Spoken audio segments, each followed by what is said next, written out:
Selamat siang semuanya, saya Flores Marcelinus Tompo dari kelas 11A akan mempresentasikan tentang kebugaran jasmani. Jadi, tujuan pembelajaran dari kebugaran jasmani ini didapatkan siswa dapat memahami hakikat dan manfaat aktivitas latihan kebugaran jasmani. Lalu juga diharapkan siswa bisa mendeskripsikan komponen-komponen kebugaran jasmani. Lalu selanjutnya ada pengertian kebugaran jasmani. Nah, jadi kebugaran jasmani itu tuh kesanggupan kita dan kemampuan tubuh kita untuk melakukan penyesuaian atau adaptasi terhadap pembenahan fisik tanpa menimbulkan kelelahan yang berat atau berlebihan. Lalu ada pula manfaat kebugaran jasmani. Yang pertama, mencegah penyakit diabetes, lalu juga mencegah penyakit jantung, lalu juga menurunkan berat badan dan mencegah obesitas, lalu juga membuat anak-anak lebih aktif dan juga menambah kepintaran, lalu meningkatkan daya tahan tubuh, membakar kalori dan membentuk tubuh yang proporsional. Lalu ada pula komponen kebugaran jasmani. Yang pertama, kekuatan. Nah, kekuatan itu tuh suatu jenis latihan tubuh yang bertujuan untuk meningkatkan kekuatan fisik.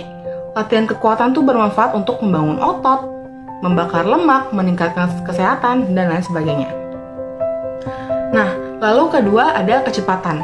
Nah, latihan kecepatan ini tuh merupakan ketangkasan gerakan pada tungkai, entah itu ketangkasan kaki seorang pelari atau lengan dari seorang pemukul untuk melatih kecepatan seorang atlet. Lalu yang ketiga ada kelincahan. Kelincahan adalah kemampuan seorang dalam mengubah arah gerak secara cepat tanpa kehilangan keseimbangan. Nah, semakin bagus kemampuan agility seorang atlet, semakin bagus pula kemampuan dalam mengolah fisik. Sebab kelincahan ini merupakan kemampuan dasar seorang atlet. Lalu yang keempat ada keseimbangan.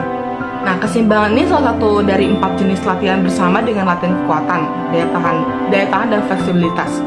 Idealnya untuk keempat jenis latihan akan dimasukkan dalam latihan rutin yang sehat. Meskipun semua latihan tersebut tidak perlu dilakukan setiap hari, tetapi variasi membantu menjaga tubuh tetap bugar dan sehat sekaligus membuat makna olahraga menjadi menarik. Lalu kelima ada daya tahan. Daya tahan adalah suatu keadaan di mana seseorang dapat menggerakkan tubuh untuk melakukan beberapa aktivitas dengan tempo yang berbeda, namun dapat melakukannya dengan efisien dan efektif tanpa merasa lelah yang berlebihan. Yang keenam ada daya ledak. Nah, daya ledak ini adalah kemampuan otot atau sekelompok otot seseorang untuk mempergunakan kekuatan secara maksimal yang dikerahkan dalam waktu sependek-pendeknya atau singkat-singkatnya.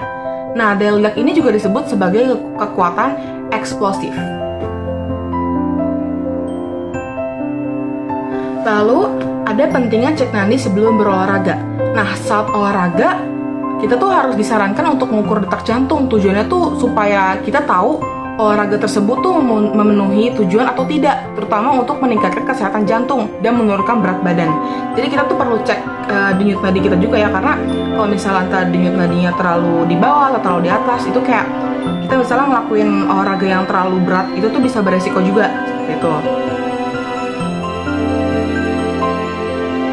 Lalu selanjutnya ada fungsi tes dan pengukuran kebugaran jasmani. Yang pertama itu fungsinya pasti mengukur kemampuan fisik siswa, lalu juga menentukan status kondisi fisik siswa, lalu juga mengetahui perkembangan kemampuan fisik siswa, lalu juga sebagai bahan untuk memberikan bimbingan siswa dalam meningkatkan kebugaran jasmani, lalu yang terakhir sebagai salah satu bahan masukan dalam memberikan nilai pendidikan jasmani, olahraga, dan kesehatan.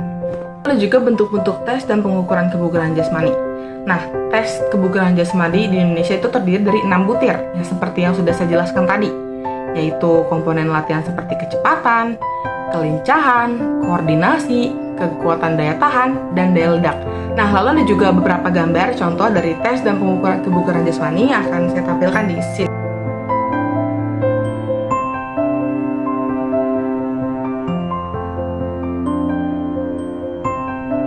Nah, lalu selanjutnya ada pelaksanaan sirkuit training, tes, dan pengukuran kebugaran jasmani. Nah, pos 1, lari cepat 60 meter, lalu pos 2, lari shuttle run, lalu pos 3, push up, sit up, back up, squat thrust. Lalu pos 4, pull up untuk siswa putra, lalu chin up untuk siswi putri. Lalu yang pos 5, catching ball coordination. Lalu yang pos 6 vertical jump, dan pos 7 lari 12 menit atau 2,4 km. Sekian presentasi dari saya, Flores Marcianis Tongpul dari kelas 11A terkait kebugaran jasmani. Sekian dan terima kasih.